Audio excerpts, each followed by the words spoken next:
you're very popular on TikTok. It's crazy. I didn't expect it. The burden of tax is always on the middle class, and it makes no sense because this is a country where you have to pay so much out of pocket already. You have to pay for health insurance. You even have to pay sales tax, which is something that in other countries, people don't know that you don't do that. And so you're paying tax, but then you're paying tax in life every day as well. So everything is literally just existing is a tax.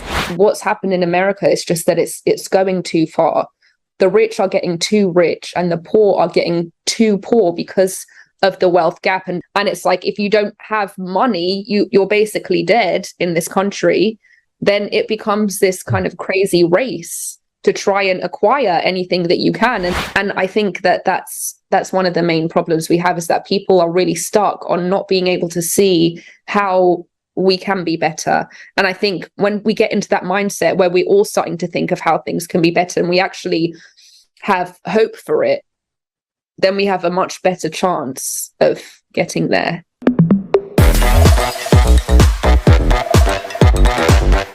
Hey, what's up, guys? Welcome to TikTalk with Creative Society. My name is RoyStar SoundSeek, and my co-host today is Taliy, coming from Los Angeles. And we have the beautiful Elica Le Bon, Orange County, California, criminal defense attorney. And we're going to talk about some super cool topics. Taliy?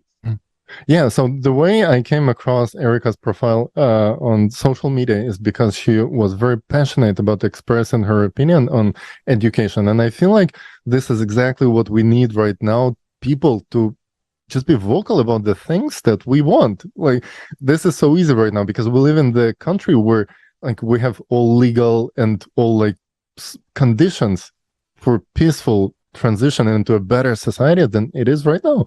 And all it lacks really is for people to speak about it.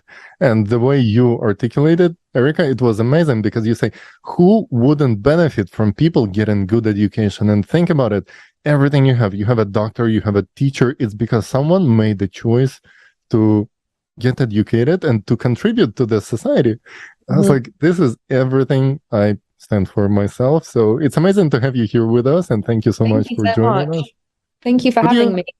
Yes, please tell us a little bit about yourself to our viewers. And okay, so I am an attorney in the United States. I was born and raised in the UK. My family are from Iran. When I was in the UK, I was very involved in American politics, but at the time I was doing music. And then I had some friends here that were in law school, and they were like, you would kill it as a lawyer. And then one day that's my cat meowing. And then one day I was just like, let me just apply to a law school in the US and see what happens. And yeah, that was it. I got in, they gave me a scholarship, and now here I am. It's just become my life. This is so cool. Yeah, so you had one career in music and then you switched to attorney, and now you're very popular on TikTok. Your videos are going viral. It's crazy. I didn't expect it. What do you think made people react in such a positive way? What made it so? I mean, to be honest, when I made this platform, I didn't expect such a positive reaction because I had never actually used TikTok before. So I just thought TikTok was a place where people were doing like dances and stuff, right?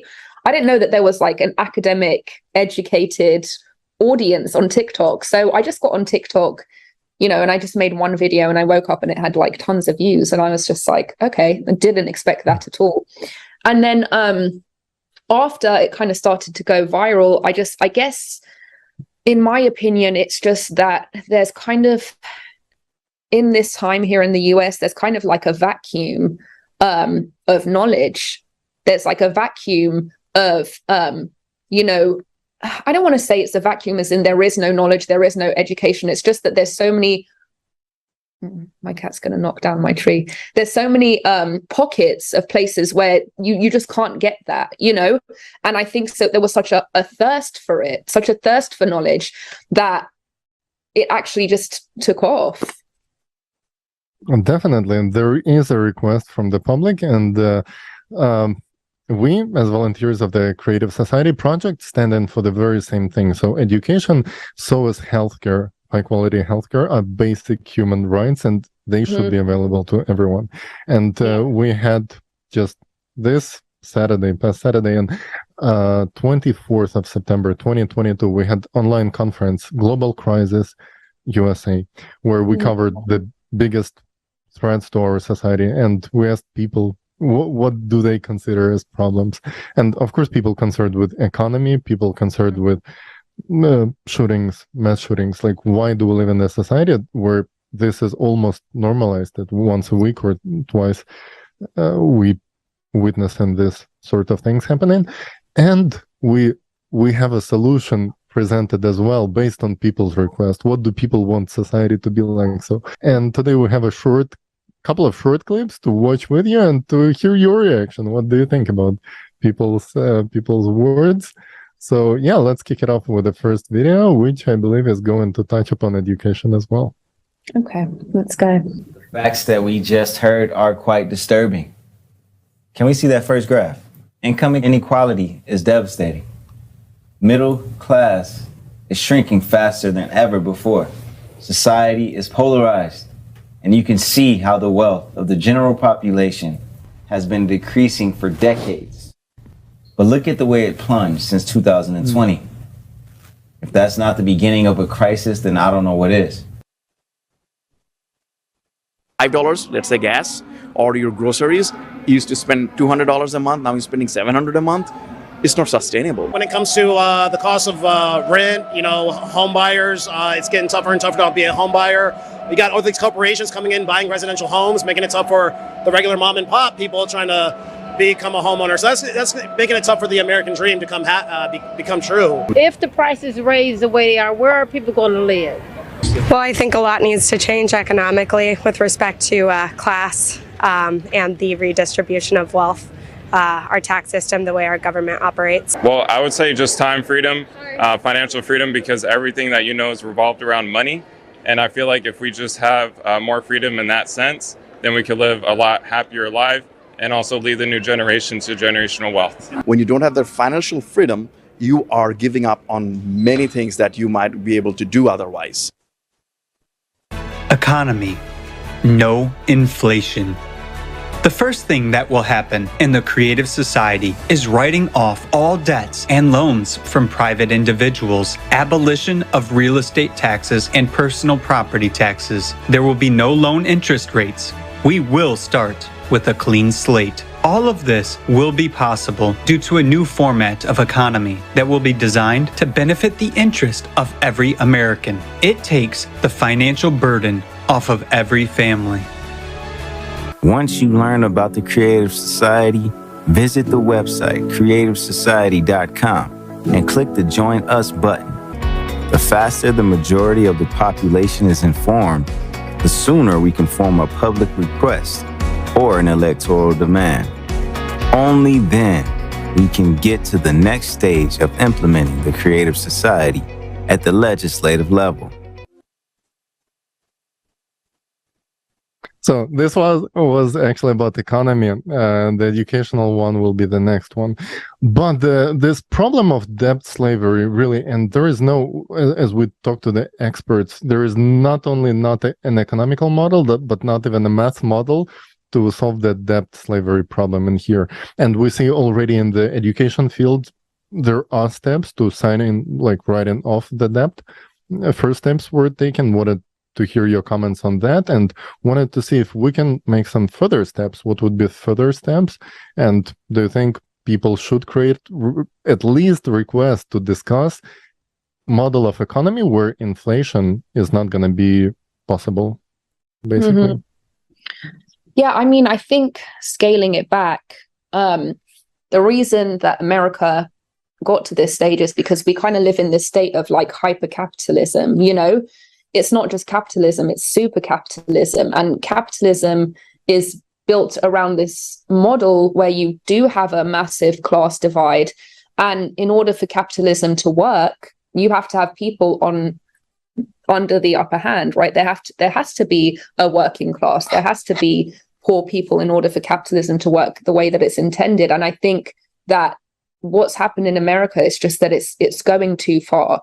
The rich are getting too rich and the poor are getting too poor because of the wealth gap and because the monopoly of capitalism in the US as well. And the thing is, it's so different for somebody who was not born and raised in the US to see, sometimes it's hard for people to imagine a life that's different to this. And that's why when you kind of try to explain it, they think that you're talking about communism or socialism.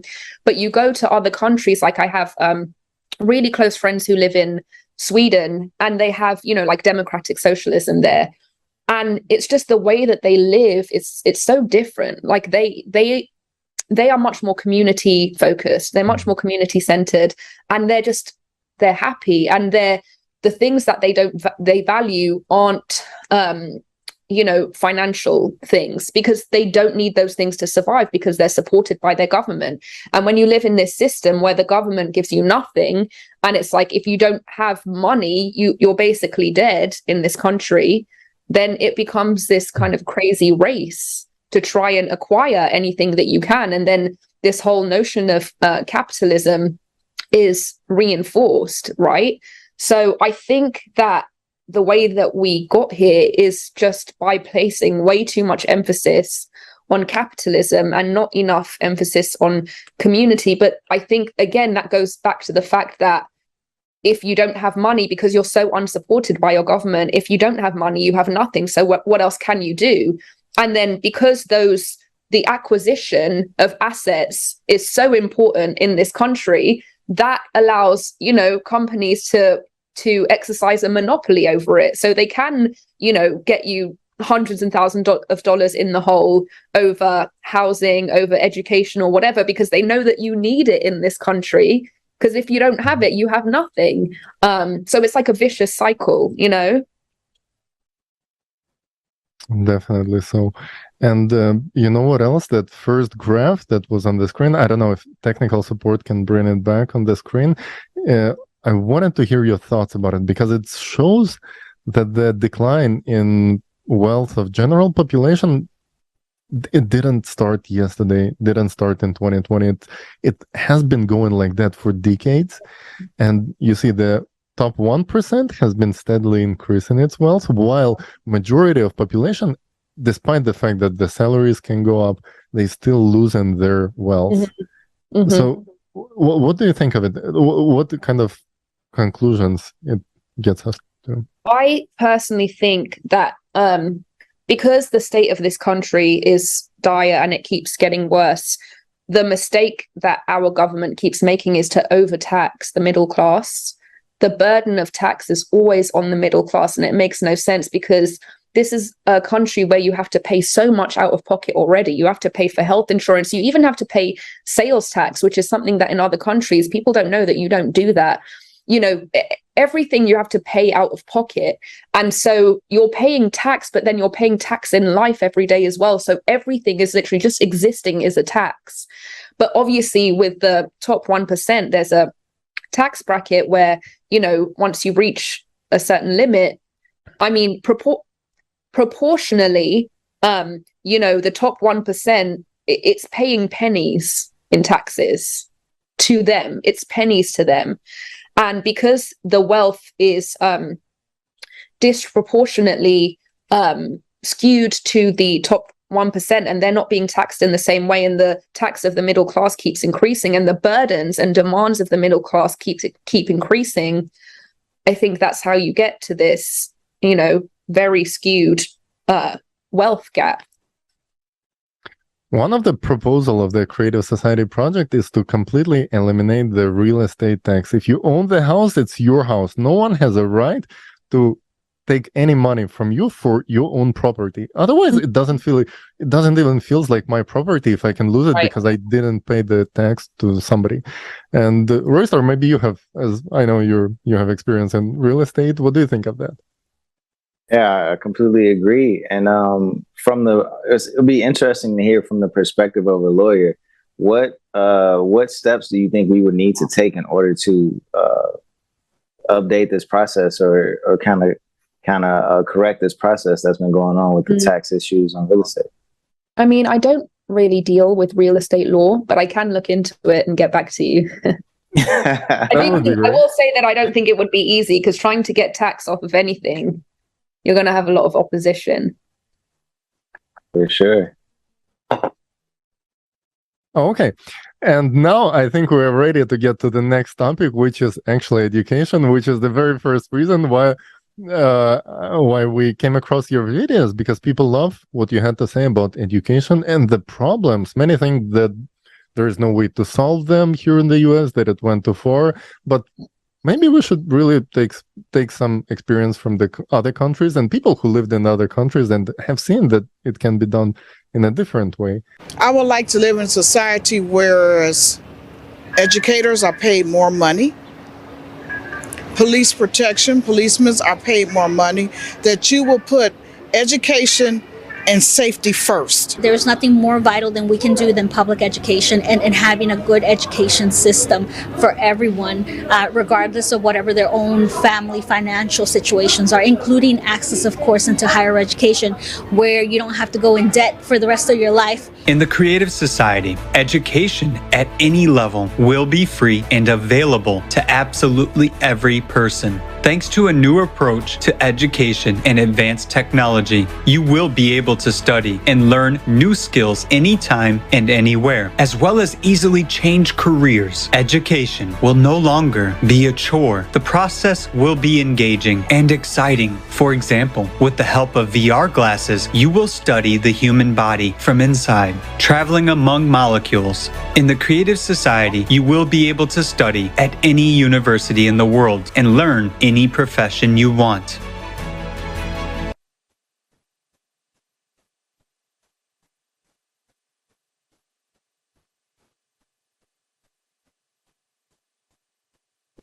Okay, so do Americans really want high quality and free education, in your opinion? Or because I've heard some politicians trying to convince us that everybody's enjoying this debt slavery and owing 300 to 400. I know people who are in their 50s and they still did not pay off their hundreds of thousands of dollars that they own. And to me, it's also like important part of it is a psychological part. If I'm in that much debt, I would never feel comfortable. I couldn't go to sleep and just sleep and wake up nicely without the fear of not being able to pay it off. What are your thoughts on that? I think that, this is a country that relies on the ignorance of the masses for certain people to remain in power, right? And they know that because they know that the audience that they have are, people who don't know more than what they know. And they're afraid that if the masses become educated, they will lose their power, which is true, because no one would vote for certain people if they knew more. Let's just say that. Mm-hmm. So I think that the tax on education is very much intentional.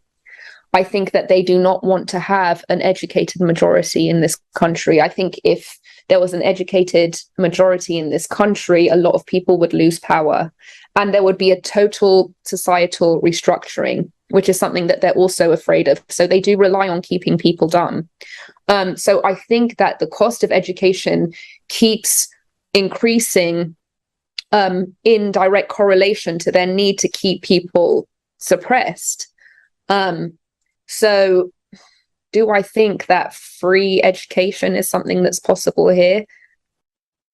I doubt it. I do think subsidized education is possible. It just doesn't need to cost how much it costs here in the US. That's the thing. And the thing about education is that it's something that should be accessible to people. In my opinion, I think it should be accessible more based on merit than finances, right? That's really the American dream. If you have somebody who, despite their circumstances, is smart and is able to work their arse off and do well, and that person has a better access to education than somebody who just comes from money but has significantly less competency, that makes so much more sense, right? But this is not a meritorious system. This is a system that is driven by generational wealth. People who have money send their kids to school. Those people have an education. Those people get great jobs. Those people have kids and then send their kids to school. And there is so much brilliance in this country that just lies dormant because they don't have an opportunity to be educated. I mean, I know someone who literally said that they had to turn down Harvard because they couldn't afford it. And this is like one of the smartest people I know. But those people will never have a chance to become who they're meant to be just because of generational wealth. Wow. So we actually losing people who could make our lives so much better just because we're not giving them opportunity to do that. I think about this all the time. I think, somewhere in America right now, there's a president that's going to be the best president of all time. And he or she just probably won't ever have the chance to get there. That person probably exists right now in America. We'll never know them. That's what I was thinking about as well. Like, we have so many people really doing labor, really hard manual labor, working for jobs that could be easily automated, like warehouses or drivers. Mm-hmm. These are the jobs that will be replaced by machinery within like maybe a decade at max, but most likely even shorter. It would be possible. Amazon has started replacing them, but then the government had to step in because that would be a mass unemployment problem. So instead of providing those people with basic income and ability to study and contribute in a better way, we keep them involved into very hard manual labor that doesn't make that much sense for us as a society. And maybe a brilliant scientist who could open tremendous possibilities for society has to drive Uber or pack packages at the warehouse simply because we're not providing ability to study to get that education. And I think this just goes back to the whole thing about the lack of government subsidies. The reason that people have to there isn't a safety net in this country where you can kind of spend a little bit of time cultivating your skills without having an income, right? Because you're not supported by the government in any way. The government doesn't support you to do that. Like, I remember when I was in London and I spent 1 year in music school, and my friend came from Sweden, and her government paid for her to come and get this education in the UK. They paid for her entire her housing while she was there. The government was interested in enhancing the education of its citizens, even just for music, but you just hear most people don't have the opportunity to just take some time to work on their craft because they don't have a safety net, in that if they don't spend that week working at the warehouse, they can't pay their rent at the end of the month. They can't afford their health insurance for themselves, for their children.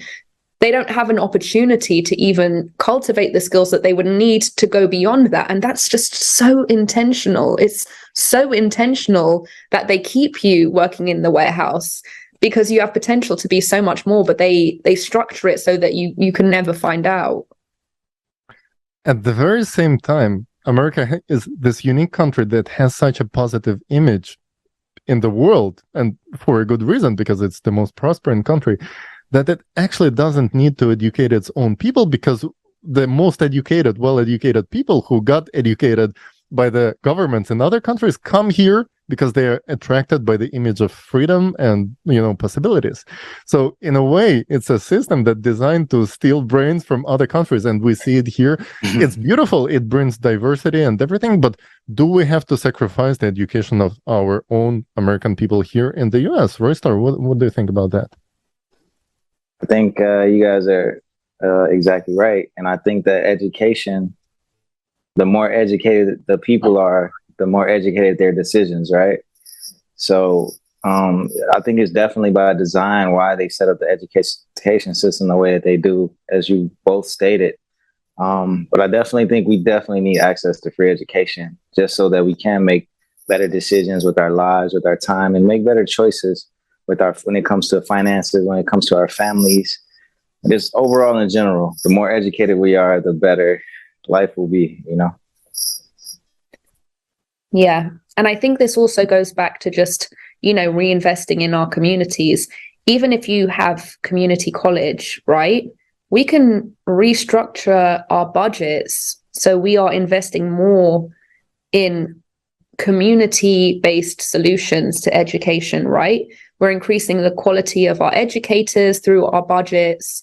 There's so many ways that we can give people access to education. And the fact that it would be so easy to do that lets you know it must be intentional that they're not, right? It makes sense because other than that, I wouldn't see why.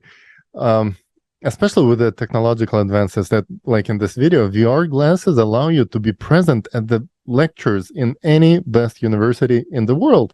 And you don't have to pay for the commute. You don't have to relocate. The possibilities are there. It's just about little legal steps. And it's about people being vocal about what we want as people.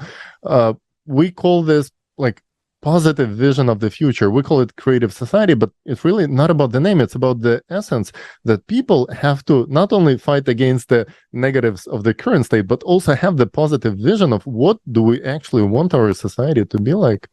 And in regards to that, we have one more video with people just being vocal about it. Let's hear this third short clip. I would really like to see, hopefully there will be like a change or maybe a restart on this world, and United States included, to revamp and revise a whole new beautiful beginning. Unity is a strength. Together we will go far. I mean, those are slogans, but we need some initiative by conglomerating with the different groups where we can come on one platform and everybody can do their part. Somebody is specialized in something, somebody is specialized in something. So if those all hands come together, I think that's the only way. It will take time, but somebody has to take that step. What do you think? Who has to take that step, Erica? For the people to come together,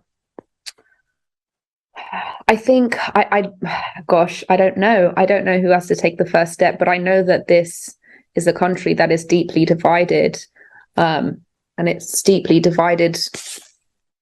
Well, I can't say mostly, but a lot of the reason is because of this two-party system that we have, and there's so much fear-mongering about the other side that it's really hard.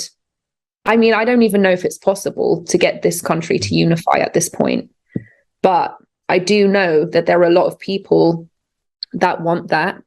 And I do know that progress will not be possible until there is some form of unification. That's my personal belief. Divide and conquer, RoyStar. Isn't it so? Isn't it the motto of the people who usually hanging out all together, but on the public acting like they hate each other? But in fact, they fuel in this hatred in the people. How do we overcome this? I think we have to unite on the basis of humanity, the fact that we are all human beings and we all want to be happy, healthy, and safe. And if we can do that for one another, if we can all take the initiative to make sure that our neighbor, our friends, our families are happy, healthy, and safe, it can start right there. I agree. And I think that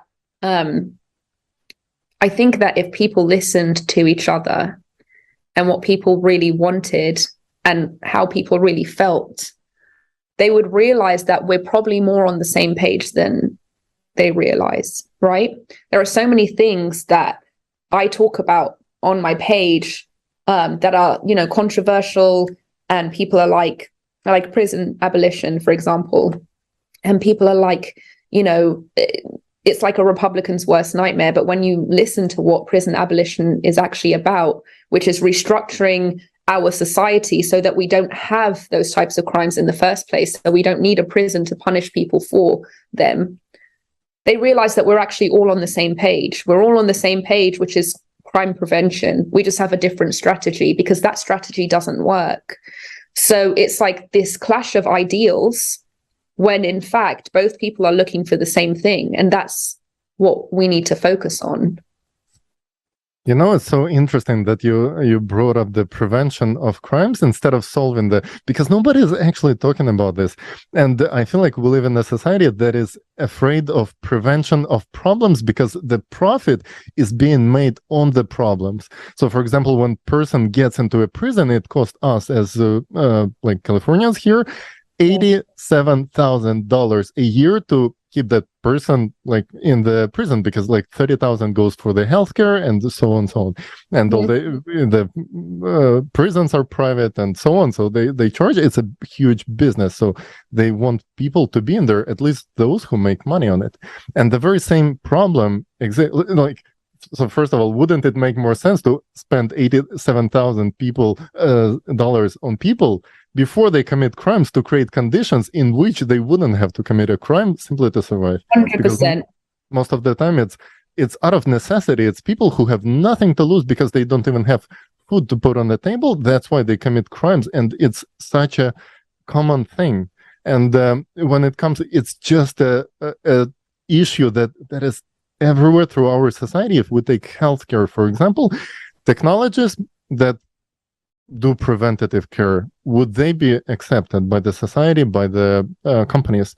There was a big research by Goldman Sachs in 2019. There was a big article on CNBC, it's still out there, which is called, is it a sustainable business model to have preventative care?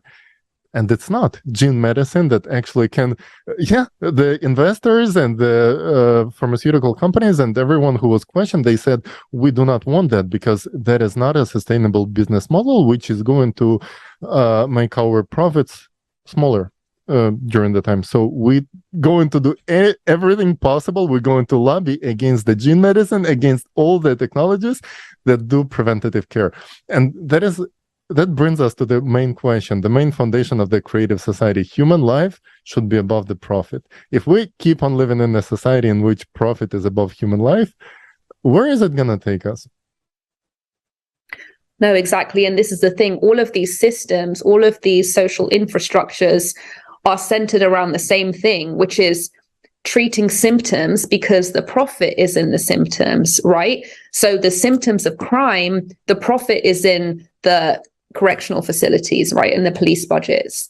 And the same thing with healthcare. You know, there's so much more profit in treating the symptoms of illness than actually preventing illness, you know, and especially in a country where you have a serious illness like cancer and you're looking at hundreds and thousands of dollars for just one treatment, whereas preventing that would cost significantly less. And so that's why there is something very concerning about privatizing something that is literally integral to sustaining your life, right? Privatizing something that everybody needs to live, it's too amenable to corruption.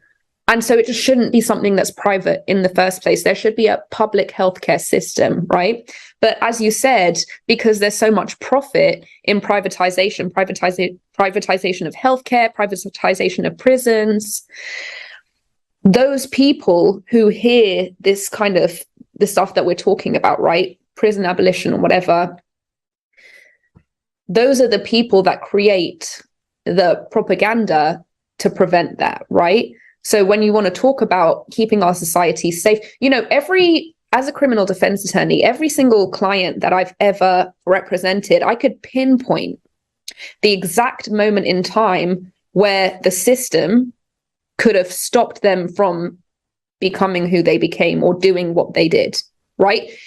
Every single time I can pinpoint a failure of the system that got them there. But they don't want to talk about that. They don't want to restructure that.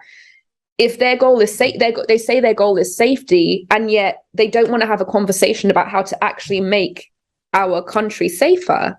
They just want to talk about, you know, is exaggerated rhetorics about the people that are in prison, right? These people are these heinous individuals who are committing these heinous crimes, when in reality, it's such a small minority, it's such a tiny percentage of people that are actually behind bars.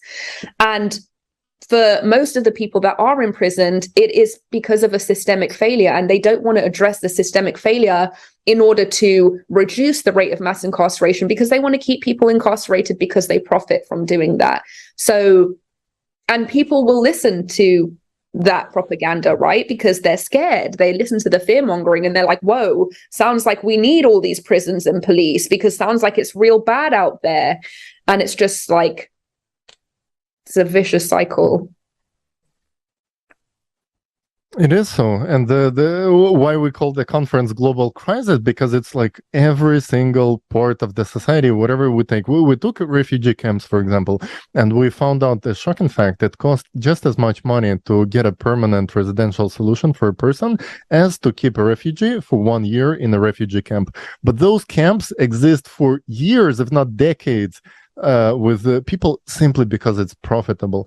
And another point is that even people who involved in the solution parts, would be punished for doing their jobs good. Like, for example, if a police station would eliminate crime in certain area, they would get defunded, because who needs police in the area where there is no crime, right? So we live in this paradox system where people who find the problem not interested in eliminating the problem, they interested on making their living out of this problem. So that's a paradigm shift we're talking about here. How do we create a different way of society where human life is above profit? And that is what our initiative is about. So thank you so much for being with us today. And amazing. It's amazing to hear you. And let us maybe have some like final wishes to the audience and to the people. Me? Yeah, from you. What do you envision?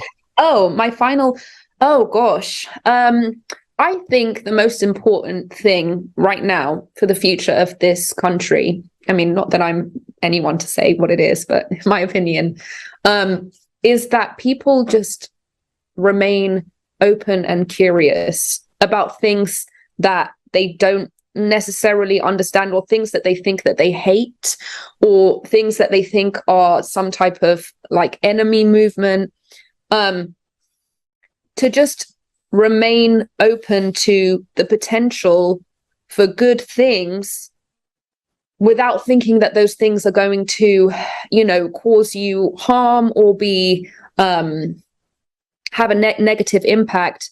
Just remaining curious, because I think what I find more often than not when I try to have these discussions with people is that they're constantly focused on something that's either untrue that they've read, or they're constantly worried about how bad those things could be, instead of envisioning how things can be better.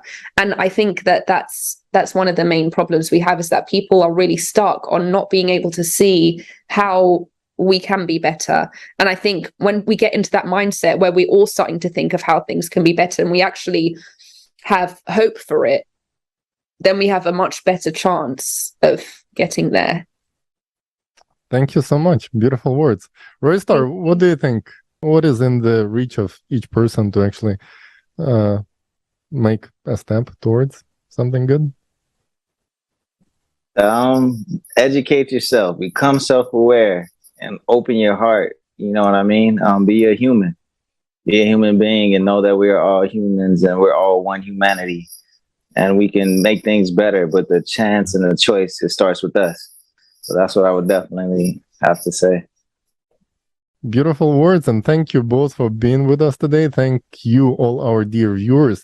Write in the comment section below, what do you think? What kind of questions would you like to discuss in further episodes? And thumbs up, and join the Creative Society on our website, creativesociety.com, and let us know, how do you envision society in which you would really like to live. Thank you. Thank you so much.